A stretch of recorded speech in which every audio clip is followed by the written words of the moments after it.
ونسلم على رسوله الكريم أما بعد فأعوذ بالله من الشيطان الرجيم بسم الله الرحمن الرحيم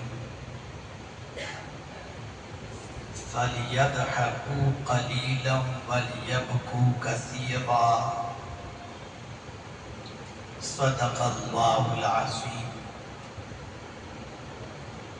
الصلاة والسلام عليك يا رسول الله الصلاة والسلام عليك يا رسول الله الصلاة والسلام عليك يا حبيب الله الصلاة والسلام عليك يا رسول الله الصلاة والسلام عليك يا نبي الله الصلاة والسلام عليك يا نبي الله الصلاة والسلام عليك يا نور الله الصلاة والسلام عليك يا نور الله وعلى آلك وأصحابك يا حبيب الله لا عليك وصحابك يا نور الله صلى الله تعالى عليك وسلم صلى الله تعالى عليك وسلم. بڑی مقدس رات ہے آج جس میں ہم اور آپ اپنی ساعتوں کو اللہ کے گھر میں گزار رہے ہیں. تھوڑی دیر پہلے جب میں مسجد میں حاضر ہوا تو جس راستے سے گزر کر آ رہا تھا ان راستوں کے اندر بہت سارے ہمارے نوجوان بائک پر گروپ بنا کر راستے میں کھڑے ہوئے تھے جنہیں دیکھ کر یہ محسوس ہوا کہ انہیں بھی اللہ کے گھر میں یا اپنے گھر میں چاہیے تھا کہ عبادت اور ریاضت اور اللہ سے مانگنے میں اپنا وقت گزارے. ہم نے بہت ناقدری کی ہے بڑی راتوں کی، بڑے دن کی، اللہ کی کتاب کی، اللہ کے دین کی، اور اس ناقدری کی سزائیں بھگتنے کے باوجود بھی ہمیں ہوش نہیں آتا. اگر لوگوں کو معلوم ہو جائے کہ آج کی شب کتنی برکت والی ہے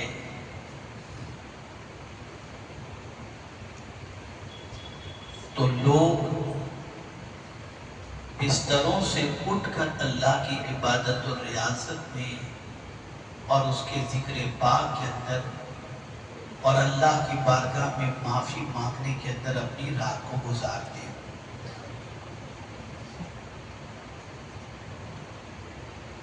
آپ جانتے ہیں کہ آج کی گفتگو کا موضوع ہے آؤ اپنے رب کو منائیں.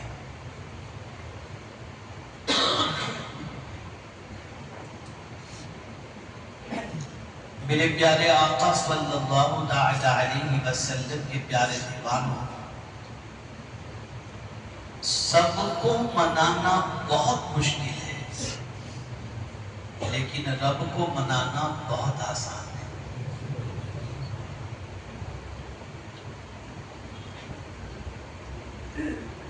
کیسے منائیں، کیسے اس کو راضی کریں؟ اس لیے کہ آج تک جو ہماری زندگی کے لمحات گزرے ہیں وہ ہماری زندگی کے تقریباً لمحات تو اس کو ناراض کرنے میں گزرے. کہیں نماز چھوڑ کر ہم نے اس کو ناراض کیا، کہیں گناہوں کے دروازے پر دستک دے کر ہم نے اس کو ناراض کیا، کہیں اس کی نافرمانیوں سے دامن کو آلودہ کر کے اس کو ہم نے ناراض کیا، کہیں جن جن چیزوں سے اس نے بچنے کے لیے فرمایا وہ سارے کام کر کے ہم نے اس کو ناراض کیا، کہیں اس کے دین کو مذاق اور دین کو بیچنے کا کام کر کے ہم نے اس کو ناراض کیا، غرض کہ ہم نے انتہا کر دی اس کو ناراض کرنے کی، لیکن پھر بھی وہ اتنا کریم ہے، اتنا کریم ہے، اتنا کریم ہے کہ وہ اپنے بندوں کی معافی پر اور اس کے معافی مانگنے پر فوراً راضی ہو جاتا ہے۔ سبحان اللہ سبحان آئیے اللہ۔ میں تھوڑا سا پہلے اس کے بارے میں سمجھاؤں کہ ایک بندے کا تعلق جب اپنے رب سے اس طریقے سے ہو جائے اور اس کی سوچ اس طریقے کی بن جائے تو پروردگار جل جلالہ کس طریقے سے کرم فرما کر اس بندے کو اپنی دامن رحمت کے اندر جگہ عطا فرماتا ہے۔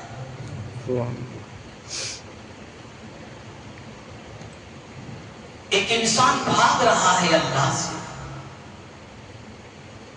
ایک انسان بھاگ رہا ہے مسجد سے، ایک انسان بھاگ رہا ہے دین سے، اور وہ یہ سمجھتا ہے کہ دین اس کے لیے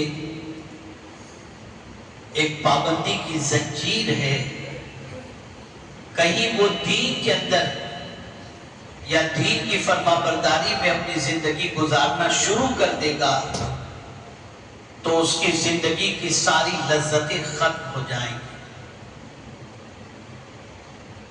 لیکن وہ نہیں جانتا کہ جو انسان گناہوں کی لذت کو حاصل کرنے کے لیے اپنے رب کی ناراضگی کو مول لیتا ہے تو وہ پروردگار جل جلالہ پھر اس بندے کو امتحان میں گرفتار بھی فرماتا ہے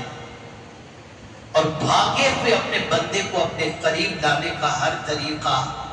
اللہ عز و جل جانتا ہے۔ لیکن اگر کوئی بندہ اپنے رب کی طرف پلٹ کر آنا چاہے تو یہ بھگا نہیں دیتا، بلکہ میرا رب اتنا کریم ہے کہ اگر کوئی ایک بالشت اس کی طرف بڑھتا ہے تو اس کی رحمت ایک ہاتھ بڑھ کر کے اس کا استقبال کرنے کو تیار ہو جاتی ہے۔ سبحان اللہ سبحان اللہ۔ ایک اللہ کے برگزیدہ بندے نے کیا پیاری بات فرمائی۔ اللہ والوں کا حال یہ ہے کہ وہ واقعات سے سبق سیکھتے ہیں، حالات سے بہت کچھ نصیحتیں حاصل کرتے ہیں، عبرت بھی حاصل کرتے ہیں، نصیحت بھی حاصل کرتے ہیں۔ ایک بچہ جس کی عمر کم و بیش 10 سال کی تھی، وہ ایک بات اپنی ماں کی نہیں سنتا تھا، ہمیشہ ستاتا، ہمیشہ نافرمانی کرتا۔ ایک روز ماں کو غصہ آیا اور ماں نے مارتے ہوئے اسے اپنے گھر سے نکال کر اپنے گھر کا دروازہ بند کر دیا اور کہہ دیا اب اس طرف کا رخ کبھی نہیں کرنا، تو اپنی زندگی جیسے چاہے تو گزار۔ 10-12 سال کی عمر کے اندر بچے کو یہ ذلت برداشت نہیں ہوئی اور روز کی ڈانٹیوں سے وہ بھی تنگ آ چکا تھا۔ اسے اپنی غلطی پر نظر نہیں تھی، اسے ماں کی ڈانٹی کے اوپر نظر تھی۔ تو اس نے سوچا اب ماں نے نکال لیا ہے، میں کہیں جا کر کے کسی کے گھر میں نوکری کر لوں گا، لیکن اب پلٹ کر ماں کے پاس نہیں جاؤں گا۔ گیا ایک جگہ پر اس نے اپنے گھر کے اندر کسی کے گھر کے اندر کام کے لیے نوکر کی حیثیت سے رہنے کی اور خدمت کرنے کے حوالے سے اس نے گزارش کی اور کہا کہ مجھے رکھ لو۔ گھر والوں کو جب پتہ چلا، جس گھر پر اس نے نوکری کی درخواست رکھی تھی کہ یہ تو اپنی ماں کی بات نہ مان کر مار کھا کر گھر سے بھگایا ہوا ہے، تو خیال پیدا ہوا کہ جو ماں باپ کا نہیں ہوا وہ ہمارا کیا ہوگا۔ اسے نوکری نہیں دی گئی۔ در بدر کی ٹھوکریں کھانے کے بعد جب اسے کہیں سے کچھ نہ ملا تو پہلے تو سوچا تھا کہ میں پلٹ کر گھر نہیں جاؤں گا، لیکن پھر پلٹ کر اپنی ماں کی طرف ہی بڑھا اور جا کر کے بھوکا پیاسا تھا، اپنے ماں کے گھر کے دروازے پر دستک دینے کی بجائے اپنے ماں کے گھر کی چوکھٹ پر سو گیا۔ جب ماں کو کسی کام سے گھر سے نکلنا تھا، دروازہ کھولا تو دیکھا بچہ وہاں پڑا ہوا ہے۔ اب پڑا ہوا بچہ ماں نے دیکھا، اٹھایا اسے، کہا تجھے نکال دیا تھا، بھاگ کے کیوں آ گیا واپس؟ اب بچے کا جواب سنیے اور پھر آگے میں تبصرہ کرتا ہوں۔ اس بچے نے اپنی ماں سے کہا، ماں بہت کوشش کرتا تو کہیں نہ کہیں مجھے نوکری مل تو جاتی، لیکن ایک بات میں نے سوچی، تیرے جیسے پیار کرنے والی ماں کہاں سے لاؤں؟ سبحان اللہ سبحان اللہ۔ اور اس کی آنکھوں میں آنسو آ گئے۔ ماں نے اسے اپنے سینے سے لگا لیا اور گھر میں لے لیا اور کہا، بیٹے آئندہ غلطی نہ کرنا۔ وہ بزرگ فرماتے ہیں، آنسو بہا کر ماں کی رحمت پر کوئی بھروسہ کر کے آ جائے تو ماں جب اپنے گھر میں جگہ دے دیتی ہے تو اللہ تو کئی ماؤں سے زیادہ مہربان ہے۔ اگر گناہ کرنے والا بندہ توبہ کر کے اس کی طرف آ جائے تو اس کی رحمت بھی اس بندے کو اپنی آغوش کے اندر لینے کے لیے تیار ہو جاتا ہے۔ سبحان اللہ سبحان اللہ۔ میرے پیارے آقا صلی اللہ تعالی علیہ وسلم کے پیارے دیوانوں، ہمارے حالات اور ہمارا دل اتنا سخت ہو گیا کہ العیاذ باللہ رونا آتا ہی نہیں، آنکھ سے آنسو نکلتے ہی نہیں۔ اتنا ہمارا دل مضبوط ہو چکا ہے اور سخت ہو چکا ہے، اتنا سخت دل ہو چکا ہے کہ اب اللہ کے خوف سے، اللہ کے عذاب سے، اللہ کی ناراضگی کے تصور سے ہماری پلکیں جو ہیں وہ بھیگنے کے لیے بھی تیار نہیں۔